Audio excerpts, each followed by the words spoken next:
பெண்கள் மற்றும் குழந்தைகளுடைய பாதுகாப்பை பத்தி பேசுறாங்க. பெண்கள் மற்றும் குழந்தைகள் பாதுகாப்பில் தமிழ்நாடு அரசு அதிக கவனம் செலுத்தி வருகிறது. நம்முடைய முதலமைச்சர் அவர்கள் இதற்கு மிகவும் முக்கியத்துவம் கொடுத்து வருகிறார்கள் என்பதை நான் இங்கு உறுதியாக கூறிக்கொள்ள விரும்புகிறேன். ஏன்னா பொதுவா பெண் சமுதாயம் தனக்கு இழைக்கப்படும் அந்த அநீதியை பொறுத்த வரைக்கும் குடும்பத்தார் எல்லாம் வெளியே சொல்லிடாத, குடும்ப மானம் போயிரும், இந்த மாதிரி பிரச்சனை ஆயிரும் அப்படின்ற மாதிரியே மறைச்சு வைக்கக்கூடிய அந்த அப்படியே அந்த பிள்ளைய அமுக்கப்பட்டு அவளுடைய குரலை நசுக்கக்கூடிய ஒரு நிலைதான் இருந்தது காலகாலமாக.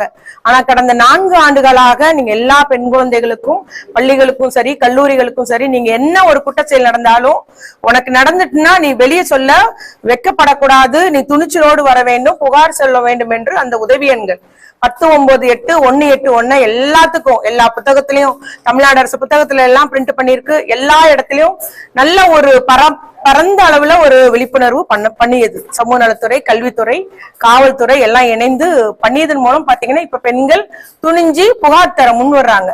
அதுலயே ரகசியம் காக்கப்படுகிறது. யார் புகார் தந்தான்றது நம்முடைய துறை அதை வெளிப்படுத்துவது கிடையாது, ரகசியம் காத்து வருகிறது. அதுல மிகவும் என்ன சொல்றது, ஸ்ட்ரிக்டா நம்முடைய மிகவும் கடுமையாக நம்முடைய முதலமைச்சர் அவர்கள் அத்துணை பேரை எச்சரித்து சரியா நடவடிக்கை எடுக்கணும்னு சொன்னது போல அது போல செய்து வருகிறோம்.